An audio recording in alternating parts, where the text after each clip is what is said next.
Breaking news tonight from Windsor Castle, where Prince William and Catherine have issued an unprecedented statement on Queen Camilla's royal future. Here is something that should not be possible inside an institution over 1,000 years old. On a quiet evening inside a private sitting room at Windsor Castle, King Charles III sat down in front of a heavy cream-coloured folder placed deliberately upon the polished mahogany table. Across the front of that folder were 4 simple words: Sovereign Succession and Prerogative Directive. Before the king had even reached the bottom of the first page, he had read the definitive end of his wife's official royal future. Prince William and Catherine had placed that document there. And inside its pages, they had established one unyielding, non-negotiable constitutional rule: when King Charles passes away, the entire royal household constructed around Queen Camilla ceases to exist with his reign. Under the precise terms laid out in the document, there will be no second Queen Dowager court operating in the shadows of the future monarch. There will be no inherited state apartments at Windsor Castle, no taxpayer-funded sovereign grant allocations for private styling retinues, no honorary military commands, and under no circumstances will the Parker Bowles family be granted hereditary peerages or sovereign patronages. For decades, royal commentators had assumed that the complex dynamics between William, Catherine, and Camilla would remain governed by polite palace diplomacy. But as the king navigates his health challenges and the future of the crown draws rapidly closer, the Prince and Princess of Wales have drawn an uncrossable line in the limestone corridors of the monarchy. The origins of this historic directive trace back to a series of quiet, behind-the-scenes maneuvers initiated by Camilla's inner circle over the past 18 months. Archival insiders and senior household officials had observed an expanding operational apparatus around the Queen Consort, new private secretariats, expanded public engagements funded through discretionary royal accounts, and subtle petitions to secure long-term residential leases at royal estates. For Prince William, who has watched the British public demand greater transparency and a streamlined monarchy, the creation of a permanent secondary court was not merely wasteful. It posed a direct threat to the moral and constitutional integrity of his future reign. Equally significant has been the decisive role played by Catherine, the Princess of Wales. Throughout her own challenging medical treatment and recovery, Catherine's focus has remained resolutely fixed on the long-term stability of the dynasty and the protection of her 3 children, Prince George, Princess Charlotte, and Prince Louis. Sources close to Kensington Palace indicate that Catherine was deeply troubled by the ambiguous status of royal titles and family inheritances.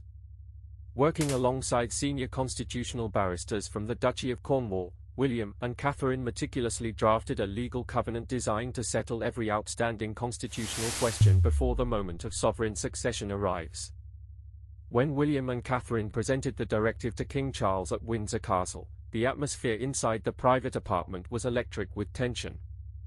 The king, devoted to his wife yet intensely aware of his sacred constitutional duty to his heir, looked through the documented clauses in stunned silence. Camilla, who stood nearby as the discussion unfolded, reportedly reacted with visceral disbelief. To be presented with a binding document outlining the exact parameters of her future dowager status felt to her like a coordinated institutional coup. But William remained entirely unshaken. "We were left with no choice," William told his father with quiet, unwavering steel. "The future of this crown must be settled now." A central pillar of the Wales Directive addresses the contentious issue of external family influence. Over recent years, concerns had quietly circulated among senior courtiers regarding the prominent presence of Camilla's children, grandchildren, and extended relatives at state functions. Private palace suites, and royal transport networks. The new protocol enacts a total, permanent demarcation. Non-bloodline relatives of the Queen Consort are classified strictly as private citizens with 0 royal privileges, no taxpayer security details, and no access to sovereign archives or residential grace and favour properties following the end of Charles's reign. As the confrontation reverberated through the palace hierarchy, Princess Anne intervened with decisive sovereign authority. As the Grand Master of the Royal Victorian Order and the most trusted guardian of Queen Elizabeth II's legacy, Anne's word inside the family carries insurmountable weight. And confirmed to the king that William and Catherine's directive perfectly reflected the late Queen's explicit wishes discussed prior to her death in 2022. Elizabeth had always insisted that the core line of succession must remain pure, unencumbered by competing secondary households. With Anne standing firmly alongside William and Catherine, the king found himself facing a united front of the royal bloodline. To understand why this move was necessary, royal historians point to the historic precedent of 1952, when King George VI passed away and Queen Elizabeth the Queen Mother transitioned into widowhood. In that era, the Queen Mother maintained a vast, expensive private court at Clarence House for 50 years, often running massive private deficits and creating parallel centers of royal influence. Prince William has made it categorically clear that 21st-century Britain will not tolerate a duplicate royal court. The monarchy under King William V will be streamlined, transparent, and entirely focused on direct public service. The directive mandates significant structural revisions to how royal finances are allocated. Under the sovereign grant agreements filed with His Majesty's Treasury, all public funding currently assigned to the Queen Consort's official office will automatically terminate upon the King's death. Camilla will be provided with a dignified, private pension funded exclusively through the Duchy of Lancaster, ensuring that not a single penny of British taxpayer money is expended on maintaining a secondary dowager establishment. Treasury officials have quietly welcomed the move as a masterstroke of institutional modernization. In terms of residency, the directive settles another long-standing point of speculation. Rather than remaining in sovereign royal palaces such as Windsor Castle, Clarence House, or Highgrove, Camilla's designated primary residence will be Mill House, her private country home in Wiltshire purchased in 1996. The property, entirely private and separate from the Crown estate, provides a tranquil, independent estate where Camilla can live in comfort without impinging upon the working palaces of King William and Queen Catherine. This clear spatial boundary guarantees that the new reign begins with an absolute, uncompromised clean slate. Crucially, the directive includes legally binding schedules safeguarding the personal jewelry and archival collections of Princess Diana. Any historic pieces currently on loan or in the stewardship of the Queen Consort, including ceremonial brooches, emerald sweeps, and historic tiaras, must be formally transferred back to the custody of the Princess of Wales and the Spencer Trust within 30 days of the King's passing. For William and Catherine, ensuring that Diana's legacy remains in the hands of her rightful daughters-in-law and grandchildren is a sacred family duty that will never be left to chance. For King Charles III, signing off on such a directive was deeply painful on a personal level. The king has spent decades defending Camilla, elevating her status from companion to duchess, and ultimately securing her coronation as queen consort. Yet, Charles is also a monarch steeped in constitutional history. He recognizes that his greatest duty is not to his marriage, but to the preservation of the crown itself. Confronted with William's ironclad arguments, Catherine's unwavering poise, and Anne's constitutional backing, Charles recognized that resisting the directive would only ignite a destructive public succession crisis. Behind palace walls, the reaction within Camilla's private styling office has been described as one of profound shock and retreat. Senior aides who had spent years crafting long-term patronage strategies for the Queen Consort suddenly realized that their institutional influence has a definitive expiration date. Private meetings were convened at Clarence House to explore legal challenges under royal prerogative laws. However, independent constitutional counsel advised Camilla that the Prince of Wales, backed by the Duchy of Cornwall and the heir apparent statutes, holds insurmountable legal and moral high ground. Throughout the entire process, Prince William and Catherine have operated as an unbreakable partnership. Observers have noted that Catherine's quiet authority and immense public popularity have given William the moral foundation to enact these tough institutional decisions. Together, they represent the future of a modern, accountable British monarchy, one that commands respect not through ancient entitlement, but through genuine service, ethical clarity, and respect for the British people. Following the Windsor meeting, Prince William convened an extraordinary confidential briefing with senior leaders of the royal household at Kensington Palace. Attendees included the Lord Chamberlain, the private secretaries to the Prince and Princess of Wales, and the Keeper of the Privy Purse. William walked the officials through the operational rollout of the new succession protocols, emphasizing that all administrative departments must begin aligning their contingency planning immediately. The message was unmistakable: the transition to the next reign is already actively being managed. The impact of the directive across Whitehall and the royal households has been seismic. Courtiers and civil servants who previously navigated the competing factions between Buckingham Palace and Kensington Palace have recognized that absolute power has shifted decisively toward Prince William.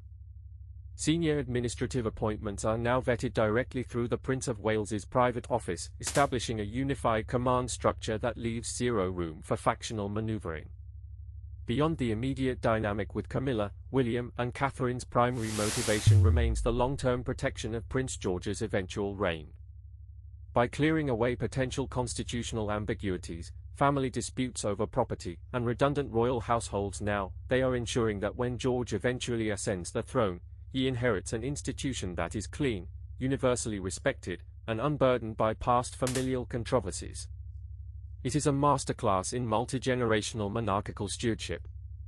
The Sovereign Succession Directive was formally sealed and deposited into the private royal archives at Windsor Castle, witnessed by senior legal officers of the Crown. Its terms are now legally binding and immutable, registered alongside the historic acts of state that govern the succession of the British throne. The era of informal palace understandings has been replaced by unambiguous constitutional law. Across the United Kingdom, the public standing of Prince William and Catherine continues to reach record heights. Recent national polling shows that over 75% of British citizens view William and Catherine as the greatest asset to the nation's international standing.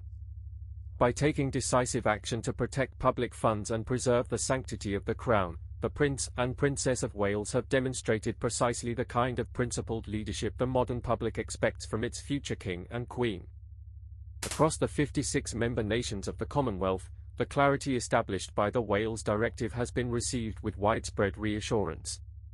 From Australia and Canada to the Caribbean realms, Republican debates have often seized upon royal family squabbles and institutional bloat. By guaranteeing a lean, focused, and uncompromised monarchy, William and Catherine have strengthened the institutional bonds that unite over 2.5 billion people under the Crown. In an official memorandum signed in his private study, King Charles formally ratified the directive's core stipulations. The King commended William and Catherine for their unwavering dedication to the future of the dynasty, privately admitting to senior advisers that resolving these sensitive matters now was the greatest gift they could give to the peace and continuity of his remaining reign. The King's signature placed the ultimate sovereign seal upon the historic agreement. Following the formal ratification, a private family dinner was held at Highgrove House. While the personal emotions of recent weeks had been intense, the atmosphere was one of settled resolve. The boundaries were clear, the future was secured, and the institutional ambiguity that had hovered over the monarchy for decades had finally been dispelled. The royal family was once again moving forward with unified purpose. At the heart of this entire transition lies the enduring moral code of Queen Elizabeth II. For 70 years, Elizabeth taught Britain that the Crown must always transcend personal desires, private egos, and transient ambitions. In delivering their shock statement, William and Catherine have proven themselves to be the true heirs to Elizabeth's sacred legacy, guardians who will never permit the standard of selfless service to be lowered. At Adelaide Cottage in Windsor, the daily rhythm of life for William, Catherine, and their 3 children remains grounded in family warmth, mutual respect, and quiet dignity. Away from the grand state rooms and palace politics, this modest royal home has become the emotional engine of the modern monarchy. Here, the values that will define Britain's future are nurtured every single day. This historic confrontation marks a defining turning point from which there is no turning back. The balance of authority inside the House of Windsor has shifted permanently. The future belongs to the Prince and Princess of Wales, and every member of the royal establishment now understands that the upcoming reign will brook no compromise on duty, integrity, and the welfare of the British nation. As Prince William and Catherine stand ready to take their rightful place on the world stage, their message to the palace and the world could not be clearer. The British crown is not a personal possession, it is a sacred national trust. And under the iron leadership of King William V and Queen Catherine, that trust will be defended, modernized, and protected with absolute, unyielding devotion for generations to come.